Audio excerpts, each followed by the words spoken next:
I will be with you guys in a second.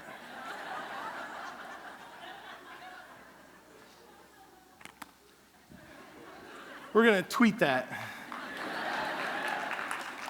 Yeah, social media. All right, well, I am Justin Howard, and I own the Black Box Improv Theater in Dayton, Ohio.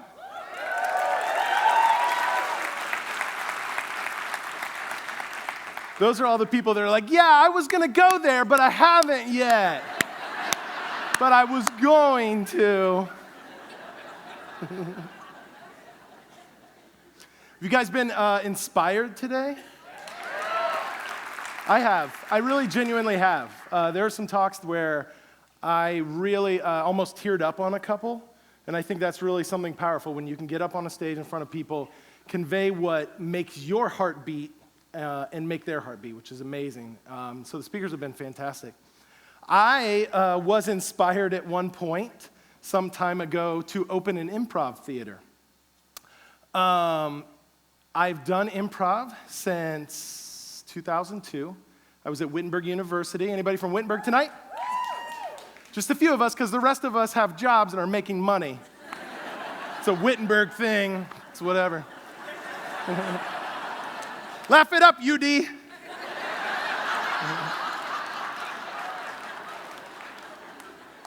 And for the college-age students who want to transfer, or the high school students who want to find a college, I loved my experience at Wittenberg.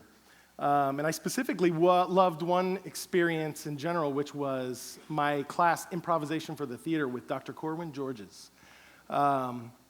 I don't know if you've ever had a time in your life where you did something and all of a sudden you realized, oh, that's me, that's my jam. This is the thing that I was supposed to do in my life.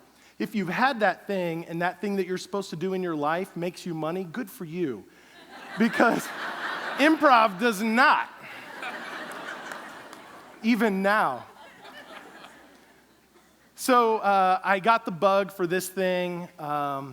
And I spent some time doing it and studying it after college. I even moved to Chicago to spend a couple years studying it and teaching. And I always wanted to open an improv theater, and I wanted to open it in Dayton because I grew up in Tip City and always had a special place in my heart for Dayton, and especially when you move to a big city like Chicago and you realize that's what a city can be. We've got one in Ohio that's kind of blank and ready to roll. And so I wanted to move back, and I wanted to do it here.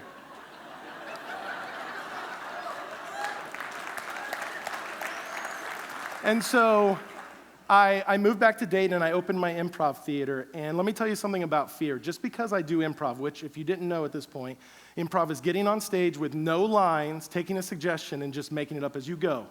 If you want to see an example of that, I'm going to show it to you in a minute. If you want to know what it's like, I'm doing it right now. I didn't write anything, I promise you. And it drove the people with TEDx crazy. But this is me at my best. But I can tell you this, like I can get on a stage, I can improvise, but I don't open businesses. That's not something that I know how to do super well. The idea of opening an improv theater scared me to death, absolutely. Thus the fear part. But what I realized is I just need to do in my life what I do on stage. When I get on stage, there are two things generally that kind of move things along. And they're really all about just one big thing, and it is following the fear. The guy who came up with that term was a drug addict. So if it doesn't make sense to you, it's okay. I don't think it was ever supposed to. But this is what we do when we get on stage. And I think you can apply this to your lives. We say yes. That's fundamental. Just saying yes. Now, if you're someone who's like, oh my God, I say yes all the time. People at work are always like, you should do this activity. And I'm like, okay, I'll do it for you. That's not saying yes. You're afraid of confrontation. Saying yes is when an opportunity is presented to you, and instead of thinking it through and applying all your analytics, you just say yes to it. And I would tell you, if you could apply that to your life, so many things will happen. Not always great things, but things will happen. Quick example, I said yes when I walked into Dayton Dragons once to being the in-between innings entertainment. And if you didn't know, baseball fans don't like cheating because during the entertainment, I was racing a tricycle. Mine broke, and I cheated the rest of the way, and I got booed by an entire stadium. So those things happen too. But here's the other thing. Once you've said yes, when we get on stage, we have to let go. Letting go means when I look at that other person, instead of waiting for them to finish talking and then saying that thing that I was thinking the whole time, I just shut off the thinking, and I just let go of the thing that's holding me back, right? Look, this is really true in like marriage too, right? When you say yes, it's actually taking this full commitment into marriage. It's not holding on to this lifestyle and then trying to be a part of this one. And this is true at any point. If you want to push anything forward, I'm the biggest advocate of that. If you're trying to do something in Dayton, come contact me, and I will be a big fan of yours probably. Well, depending on what it is, some of your ideas are terrible. So, I'm going to introduce my friend David Michaels out here. David's a performer at my theater. And you guys all were like, yeah, we're inspired. So here's my question. Who's so inspired they're willing to come up here right now and do some improv? Come on up. Head up the stairs here. They're going to give you a mic. All right, so we're going to do a few minutes of improv for you guys. If you want to see more of it, we're open every Friday and Saturday, 8 and 9:30. Including tonight. We have classes. Okay, what I need from you, we are not going to have anything pre-written. What I need from you is any one-word suggestion. Someone yell something. Blasphemy. What was it? Blasphemy. All right, you're weird.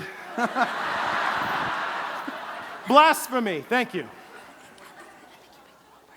No, I picked the right person. Come on. Okay, thanks. Great, thanks. Thank you. Appreciate it so much. Oh, God. We're in character, sweetheart. I'm so sorry. My microphone. No, it's fine. It's fine. It brings up a really good subject. Okay. People are saying things about me that aren't true. That's probably because I started to say it. You said stuff?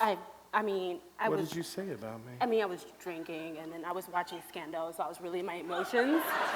So, like, it wasn't, like, about you, but, like, some of the characters from the characters kind of reflected you. So I was like, oh, my God, like, Millie is so like him. And I'm just like, oh, punch her in the face. But it wasn't, like, about you. It was about the character that reflected the characteristics of you. You know?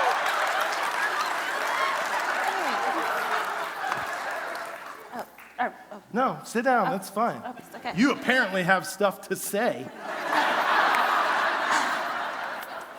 It's blasphemous. And if you say it in front of our son...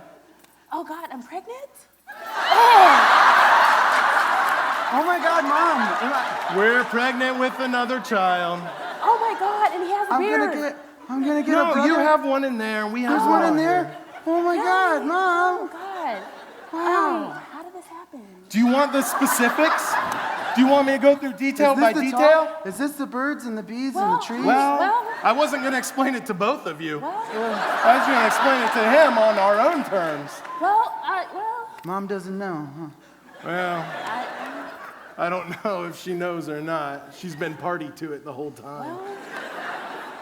It's just a little whine. Well, you've started rumors about me that I don't appreciate in the neighborhood association.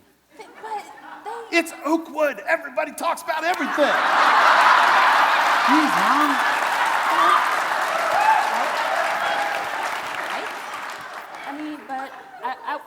I was in the midst of talking to Cheryl about some shoes, and I was eating cheese, and then, you know how cheese and wine. This is what it's like when they don't stop talking.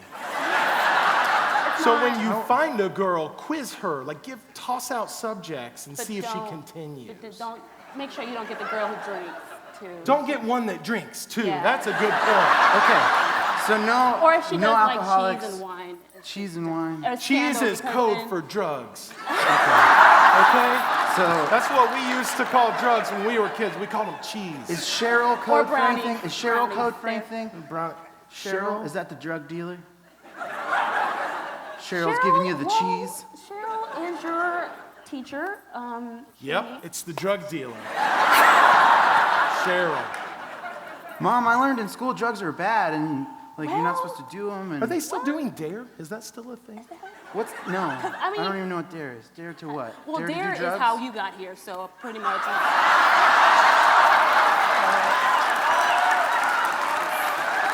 Your mom's not very good at games. So I just wasn't even on purpose. Oh no, you've never been on purpose. You were no. Obviously, you know, you were. Yeah, you're our accidental he? love child. Yeah. I mean, when you got here, I was like, oh, you know, he's here, so. Like bummed out? Yeah. You were all bummed out about Yeah, it? when you came out, the doctor handed it to the nurse handed it to me, I handed it to her, and then she tried to hand it back around, but it stopped. I mean, I thought we were playing hot potato, you know? It's just Yeah, like we hot didn't potato, know. and I was like, oh, no, I don't want We it, so I'm didn't gonna give know. it No, not back. a potato. Yeah, for the longest time we thought you were a growth. Yeah. Or like a hobbit or something, because Yeah, you were like just a like hobbit. weird and stuff. But you were Yeah. cute, you know? For a little bit, right? Yeah, and then Can you I grew up. secede? From the family? Yeah. I think so. Yes. I mean, I'm not against It'll be hard it. out there as a 14-year-old, but Oh, God, you're 14? you got an extra. Oh, yeah. You don't even know how old I am, Yeah, Mom. no. Happy birthday, buddy. Yeah, I That like, was yeah. yesterday. Oh. Was I awake for that?